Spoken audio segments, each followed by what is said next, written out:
maíz se levanta así sin ninguna química. ¿Qué decían los cuentos? Que coseché mi cosecha y se la llevan fiao. Entonces, no dan para usted darle un pantalón a los hijos que le ayudan a trabajar, a la mujer para que compre un plato, una sábana. Entonces rompían a pelear con usted. Pues la idea que teníamos era de coger para Santo Domingo, emigrar. Si no teníamos quien nos ayude a estar en el campo, que es donde se produce.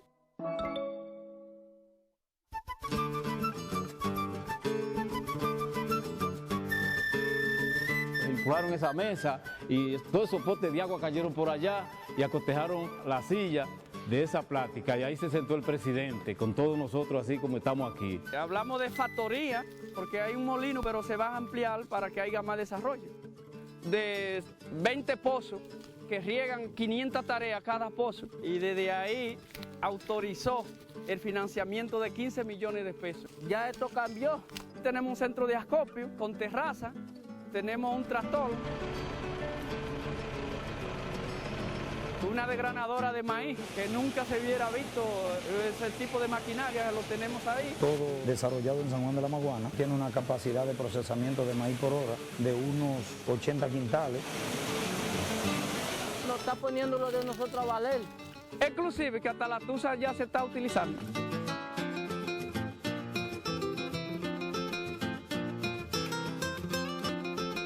Ya nos están visitando a nivel del llano, de Media Luna, productores que quieren ser afiliados para pertenecer a nuestro bloque.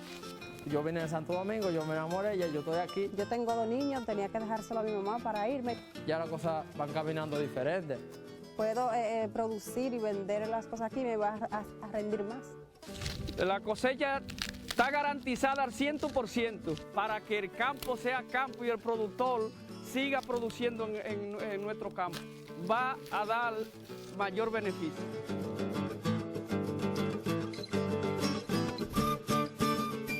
Dicen que la casualidad tiene categoría histórica y yo sé que usted, ingeniero, es un técnico seco y que vivió con la poesía, pero no de la poesía, y sabe lo que eso ocurre.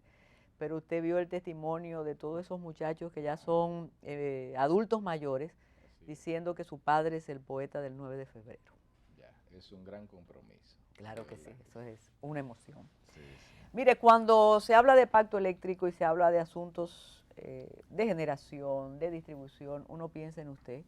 Tiene personas que dicen, no le haga caso a Morrison, que él defiende intereses. Y a veces yo digo que el mayor interés es tener en mi casa energía eléctrica. Claro. Tenemos que seguir... Fuera del aire, antes de usted apersonarse aquí en el canal, como usted es la diva de esto, ¿no? Después llegar un poco más tarde, se lo ha ganado. Sí. Hubo un pequeño intercambio en ese sentido con el ingeniero Ginás y Morrison, quien le habló sobre los sectores a los que él representa y esa figura controversial se levantó entre nosotros. Yo no sabía que Milton Morrison era objeto de tanto ditirambo. Pero mira, yo le hice una referencia y él aparentemente no lo sabía. Venga acá, este pacto eléctrico va a trazar la solución del problema de que lleguemos a la casa y no tengamos o tengamos energía eléctrica sin problema. Sí. Bienvenido. Bueno, muy buenas, de verdad que es un placer para mí estar aquí con ustedes. Realmente el tema del pacto eléctrico, como ustedes saben, es un compromiso establecido en la Ley de Estrategia Nacional de Desarrollo, que así como se planteó la firma de un pacto educativo y uno fiscal, se debe buscar la armonía entre todos los sectores involucrados en el sector eléctrico y la ciudadanía en sentido general para conseguir lo que sería la solución definitiva a la problemática eléctrica. El pacto eléctrico es la oportunidad que tiene el país para ponerse de acuerdo y buscar soluciones objetivas y sensatas a un problema que nos afecta a todos en diversas magnitudes. Entonces, ¿qué sucede? El pacto eléctrico no tiene sentido si al final de cuentas no tenemos un consumidor satisfecho con un servicio de calidad constante, 24 horas y a precios competitivos. Entonces yo creo que el país que durante décadas tiene una situación que ha acarreado un gran déficit fiscal en el país y sobre todo una degradación de la calidad de vida de los individuos y de la productividad de la industria nacional, estamos abocados a buscar una solución. Ya el país no aguanta más tener que erogar 1.300 millones de dólares anuales para mantener un servicio eléctrico deficiente que no nos satisface a nadie, y es por eso que yo creo que es la última oportunidad que tiene el país para buscar una solución que nos satisfaga a todos. Ingeniero, cuando usted estaba estudiando su especialidad, Sí, el problema era decir que no había suficiente generación de energía. ya. Ahora ustedes saben que sí hay energía. Entonces el problema es la distribución de la energía. Sí, mire, el gran problema, independientemente de algunos planteamientos que se han hecho, de que dicen que la generación de electricidad es insuficiente, mire, el gran problema que existe en el sector eléctrico es la distribución. Para que tenga una idea de la magnitud de ese problema, nosotros perdemos el 33% de la energía que se suministra, es decir, las empresas distribuidoras de toda la energía, el 100%, pierde 33% por la incapacidad de gestionar de manera comercial y poder cobrar y facturar toda la energía que se sirve. Eso en términos económicos estamos hablando de más de 600 millones de dólares que se pierden, o sea, de una energía que se entrega y por múltiples razones no se puede cobrar. Entonces, si nosotros reducimos esa brecha que existe en términos financieros con la distribuidora, podremos tener un sector eléctrico que pueda satisfacer toda la cadena de pago y suministro que se da en la industria como tal. Es por eso que cuando uno observa lo que está pasando en los actuales momentos con los costos de generación, nos lleva a pensar que quizá el problema no es tanto de los precios de la generación. ¿Por qué? Por lo siguiente, miren, los actuales momentos con la reducción coyuntural, que dicho sea de paso era una de las discusiones del maestro ingeniero Romeo Ginás, que hablábamos de eso, aunque el petróleo de manera coyuntural se ha reducido, pero en esa misma medida se han reducido los costos de generación. Nosotros estamos viviendo en los actuales momentos una situación en la industria eléctrica donde generar con petróleo en algunas plantas es más económico, más barato que generar con carbón y con gas natural. En ese nivel estamos. Nosotros en el día de antes de ayer registramos niveles de precio del mercado spot de 7 centavos de dólares. Hace un año se vendía, por ejemplo, las empresas generadoras que producen con petróleo bajo los famosos acuerdos de Madrid, que han sido muy satanizados, que vendían, por ejemplo, en el caso de una de las empresas de Jaina, a 22 centavos de dólares, en los actuales momentos está vendiendo a 10 centavos y medio de dólares. O sea, el 50% del costo se ha reducido. Entonces, con una situación como esa, podemos seguir viendo que a pesar de que tenemos el mejor escenario de costos y precios de generación, en esa misma medida siguen habiendo apagones. Entonces, la ciudadanía se pregunta, bueno, entonces es un problema de ¿qué? ¿De capacidad de generación o de distribución? Entonces ahí viene otro elemento. Lo que sucede es que los apagones se generan a diario, no por falta de generación, sino por algo que las empresas distribuidoras han denominado gestión de la demanda. Es decir, todos los días se dan entre un 20 y un 25% de apagones, o sea, no se suple la demanda, bajo el entendido de que mientras más energía las empresas distribuidoras le dan a los usuarios, en esa misma medida pierden dinero. Entonces, esa lógica de racionar el uso de la energía para poder compensar un déficit financiero es lo que está sucediendo en los actuales momentos en la República Dominicana. Y por lo que yo le he dicho en estos momentos, es que nosotros entendemos, y no solo nosotros, sino todos los técnicos y personas en el sector saben que el principal problema es la distribución, porque es como que si usted tuviese una llave en su casa. Usted puede tener una cisterna con mucha agua, pero si tiene una llave que se está botando el agua todo el tiempo, llegará un momento que la cisterna se vacía, y por más agua que usted le entre a esa cisterna, seguirá derramándose. Entonces, la distribución es un problema fundamental para poder solucionar el problema eléctrico. ¿De qué manera todavía a estas alturas se convierte el tema de la solución del problema eléctrico en un asunto de política cuando hay tantas variables que el sector tiene que paliar de cara a la ciudadanía, más por encima de cara al gobierno? Sí, mira, el elemento de la política y no de la política energética, sino de la politiquería. La politiquería. La política vernácula aplicada. Valga la corrección. Exacto. Sí. En las decisiones ha estado presente. Miren, ustedes saben que a finales de la década de los 90 se produjo un proceso de reforma del sector eléctrico, la famosa capitalización. Ahí se produjo una situación que las empresas distribuidoras fueron capitalizadas y el capital privado entró en un esquema mixto con el sector público. Correcto. ¿Usted sabe por qué quebraron esas empresas distribuidoras? ¿Por qué el Estado tuvo que reestatizarla y comprarla? Bueno, el primer elemento fue el siguiente. El origen del problema después de la capitalización fue el siguiente. A finales del año 99, cuando se produjo eso, el petróleo comenzó a subir. ¿Qué sucedió? Llegó el año 2000, seguía incrementándose el petróleo. Nosotros teníamos una matriz de generación que dependía 90% de combustibles derivados del petróleo. El restante 10% eran hidroeléctricas. ¿Qué sucedió? Que las empresas generadoras subieron sus costos, porque cuando sube, sube, y cuando baja, baja la energía. Y las empresas distribuidoras intentaron hacer un ajuste de la tarifa.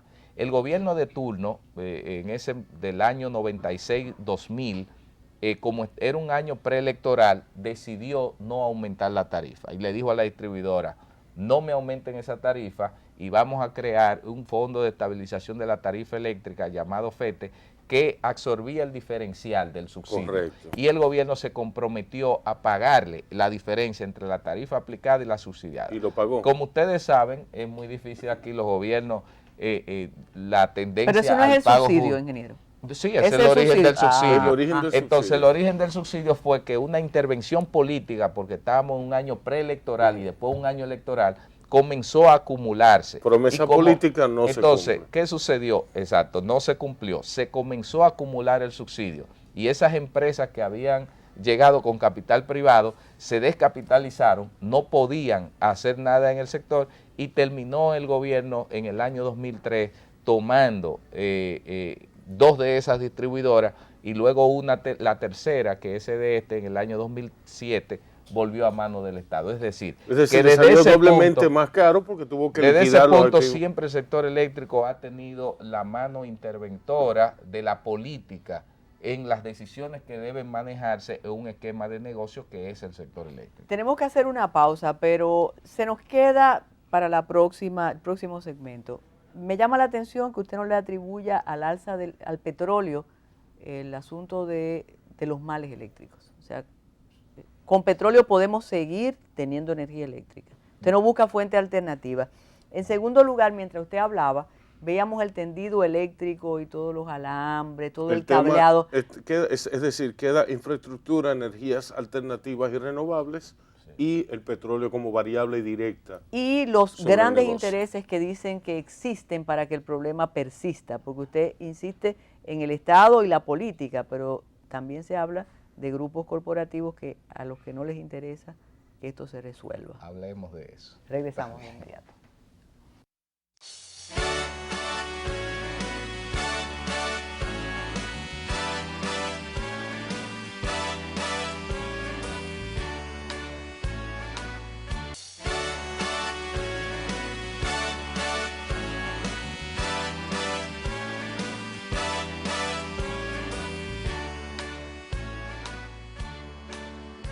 Ingeniero, usted tiene las premisas, usted dice Sí. que puede responder o satisfacer esas inquietudes. Sí, claro que sí. Mire, ante su inquietud sobre el tema de los intereses y la participación misma del sector privado y que yo en mi intervención planteo la problemática desde una responsabilidad, digamos, del sector público y el Estado, eso tiene su razón, porque mire, la naturaleza del sector privado, del capital, de la empresa privada, es la maximización de beneficios dentro de un mercado que supuestamente debe estar regulado. El Estado Dominicano ha tenido una gran deficiencia y cuando hablo del Estado Dominicano a través de los brazos ejecutores de los diversos gobiernos que hemos tenido, la institucionalidad en el sector eléctrico es muy baja, muy limitada. El sector eléctrico hay que llevarlo a la legalidad. Tenemos ley general de electricidad, tenemos un reglamento que no se hace cumplir ni la cumple, ni el sector público y el privado cómo tiene que cumplirla o no, sobre la base de un ente regulador que es la Superintendencia de Electricidad, que debe hacer cumplir esas leyes independientemente de quién sea. Entonces, hay una responsabilidad ahí del Estado, hay una responsabilidad social que tienen los gobiernos con todos nosotros los ciudadanos para que puedan funcionar de manera adecuada los mercados o las industrias como la eléctrica, que son fundamentales para el desarrollo. Ahora, ¿qué sucede?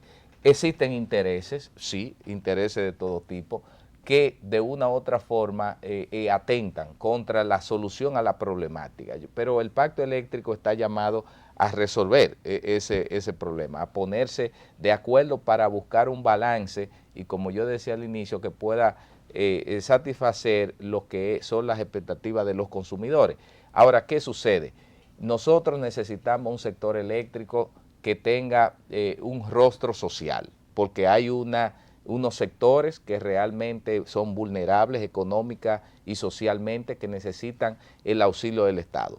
Pero no es posible que nosotros también vivamos en una República Dominicana donde el subsidio eléctrico también le llegue a personas que sí tienen la capacidad de pagar la electricidad, y aquí, aunque usted sea millonario, el Estado Dominicano le subsidia la tarifa.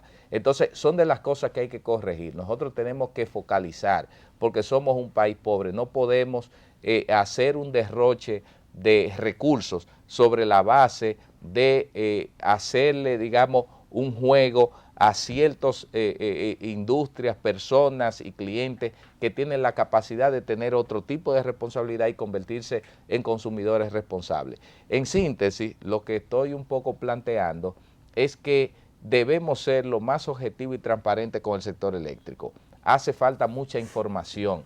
La política ha tenido un papel importante para desvirtuar el tema de lo que es la real problemática del sector.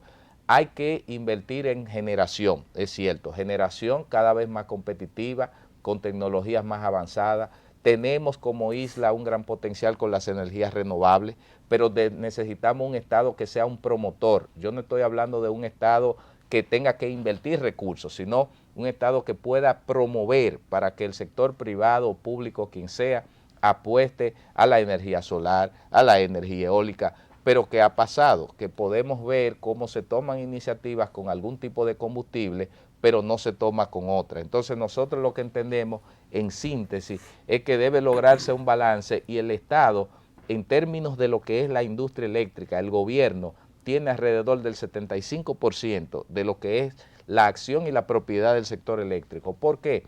Porque es dueño de las 3 distribuidoras, de la empresa de transmisión, de la empresa hidroeléctrica, controla la superintendencia, la Comisión Nacional de Energía, la CDE, el Ministerio de Energía, el organismo coordinador, es dueño del 62% de la empresa más grande de generación, Eje Jaime, es dueño del 50% de la segunda empresa más grande de generación, que es Itabo. Entonces el sector privado solo actúa en el 55% de lo que es generación. Después toda la estructura del sector eléctrico es pública. Entonces, si hay un responsable como regulador y garante de un buen funcionamiento de una industria que debe satisfacernos a todos, es el Estado Dominicano. Milton, una persona ligada al sector eléctrico, al sector generador, me decía el otro día de una manera muy interesante, me decía, si tú te pones a ver, el sector de los generadores es bastante transparente. Tú conoces las tarifas, los números de facturación están ahí, están disponibles. Sí, en la página. Y es decir, las variables tienen que ver mucho de cara al pacto eléctrico con la institucionalidad.